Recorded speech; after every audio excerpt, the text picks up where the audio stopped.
Are you sick and tired of seeing every gaming YouTuber ever post only Fortnite videos? Are you also sick and tired of every YouTuber ever playing PUBG when they're not playing Fortnite? Do you feel like you're the only person in the world that's not enjoying Battle Royale games? Well then, this video is for you, and the good news is you're not alone. There are a lot of people who genuinely dislike Battle Royale games. Most of them are Call of Duty fans, since that is the biggest game being displaced at the moment with the biggest breakage and the most people moving over from Call of Duty to Fortnite, PUBG, or sometimes Rainbow Six or some other games, hero shooters, Overwatch perhaps. But we're going to focus on Battle Royale for today, because there's a lot of people that don't like Battle Royale. When a rumor came out in the Call of Duty community that Battle Royale might be coming to Call of Duty, instead of excited, it was an overwhelmingly negative response, and boy were there some interesting comments about why Battle Royale games are bad. So today I wanted to try to explain why so many people flock to these games and why Call of Duty is struggling to compete, and in order to understand why so many people are leaving Call of Duty to play these other games, or at least experimenting with them, because a lot of COD gamers would just play COD and not really play with other games at all, we need to talk about some very negative basic facts about Call of Duty, because Call of Duty makes mistakes, it does things wrong, and in every place that Call of Duty makes a mistake, all the Battle Royale games are moving in to capitalize them on them. First of all, it's a very mature franchise. Call of Duty is 15 years old in total, and it's been about 10 years since it really blew up with COD 4 and Modern Warfare 2, so it's had 10 years of peak popularity, which is a very long time for a game franchise. The core mechanics of the game have had relatively slow and incremental changes in the last 10 years, but they haven't changed so much that you couldn't give a kid whose very first game is World War II or Black Ops 3, they could easily pick up COD 4 and still play it. It's very understandable, it's very simple, it's very straightforward, and again, the basics haven't changed. The reward functions of the game are no longer groundbreaking, and this is something that I want to talk on in length in another section of this video, but in short, Call of Duty kind of plays like an old game when it comes to rewards. COD 4 and Modern Warfare 2 and Black Ops 1 were mind-blowing because you could unlock guns. Previously, games would just come out and you would just have all the stuff on day one and you could do everything and people would get bored with it, but these games had DLC, you had to level up to get guns, there were secret camos, and things that we take for granted now were just mind-blowing then, but since then, the reward functions haven't changed very much. You still unlock your guns via rank or buy them via supply drops, you win and pump your stats. There is a competitive scene or a competitive ladder built into the game, but the ranked mode doesn't work very well, and your reward is basically just getting good gameplay. You beat some random kids in domination, you win team deathmatch, you pad your stats, it feels good, but you're not really building to anything. And Call of Duty is also becoming kind of an expensive game to play. You've got a $60 base game every year, then you've got another $40 to $50 worth of DLC, then you've got microtransactions built into that, and then there's the COD endowment, which you don't have to buy, but a lot of people do. And there's merchandise around it, there's deluxe, luxury editions, extreme editions. There's a lot of ways that Call of Duty makes money after the initial game sale. Of course, there's lots of good things about COD. I just took a big dumperoni on COD. Call of Duty has amazing 60 FPS frame rate on consoles, smooth inputs and character movement, no input delay, you get a full package every year with zombies, campaign, and everything. The combat is usually real feeling or grounded minus some of the spacey ones, and it's got its own esports scene. However, the Battle Royale games are coming in and hammering Call of Duty at every single one of those weaknesses. So conversely, Battle Royale games are very new. New things are popular, new things move in, music, movies, style, taste, comics, clothing, anything, and it displaces old stuff. Call of Duty's an old franchise, it's getting displaced by something that's new and hot. Battle Royale gaming, let's just say started with H1Z1, that was the first big one, so it's about a year and a half old at maximum, and for being really popular, maybe a year on PUBG, maybe 6 months on Fortnite for being popular, still very new, very hot, and you've got people trying out the new thing, which is natural.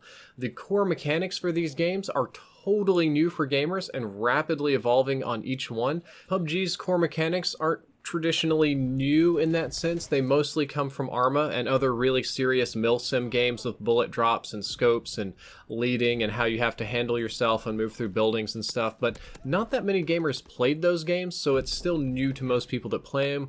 Fortnite has a lot of interesting new mechanics with building and editing and rocket riding and all sorts of goofy, crazy stuff which people criticize the game for, but the core mechanics are brand new. They're things that people haven't done, they need to master, there's new skills to learn, which is rewarding to various regions of your brain.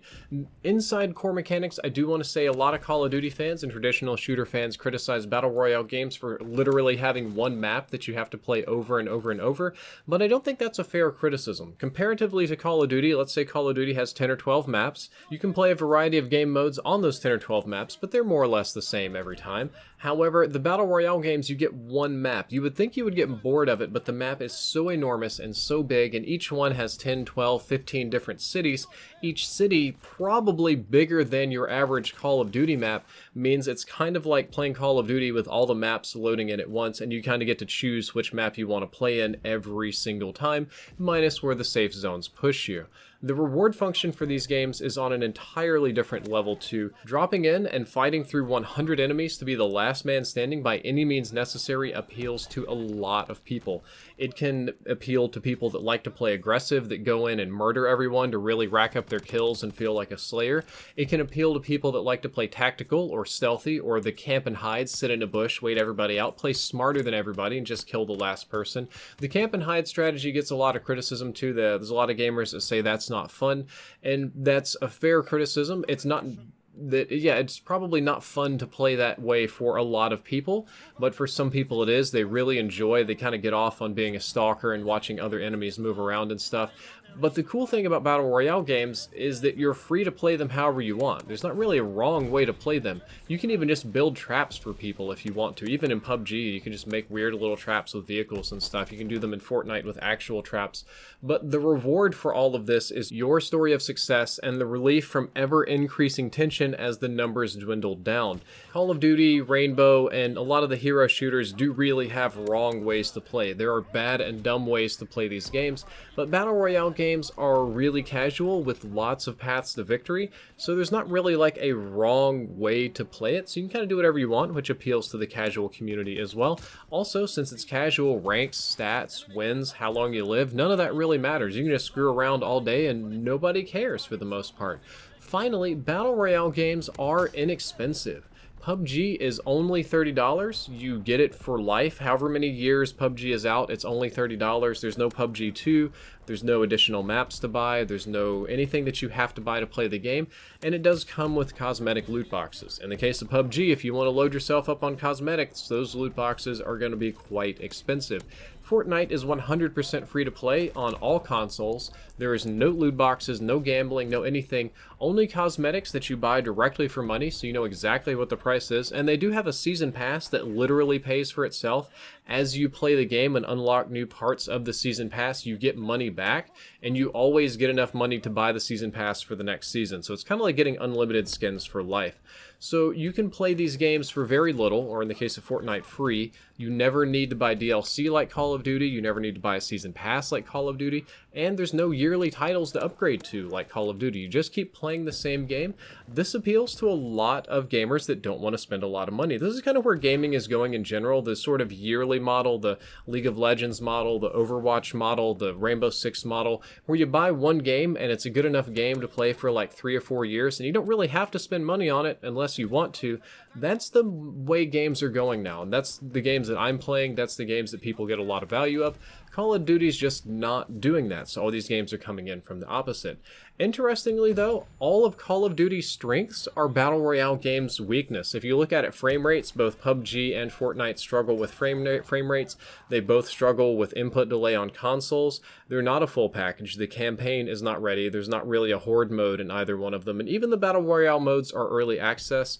The combat isn't really real feeling. It can get real feeling and intense in PUBG because the backbone of that is kind of like an Arma type game, but on the flip side, it's really silly when you add vehicles and trolling and all this stuff you do. Fortnite's not even remotely realistic.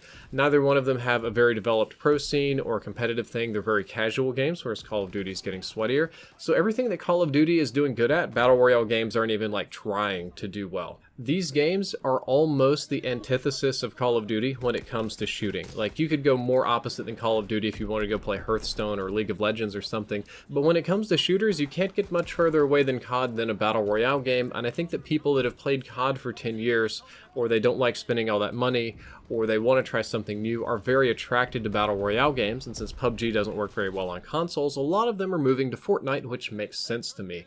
Hopefully you've watched this video, hopefully you're not fuming, raging mad with anger at all the people that aren't playing your favorite game. I just wanted to let you know the whole world hasn't gone crazy. Battle Royale just appeals to a lot of people for a variety of different reasons, and it may not appeal to you, it may not ever appeal to you, but there are some people that like it, and there's also quite a lot of people like you that will never try the game, and that's okay too. Guys, thank you for watching this video. I hope you enjoyed it. I hope you learned something useful. If you did, don't forget to like, favorite, and subscribe. Drifter out.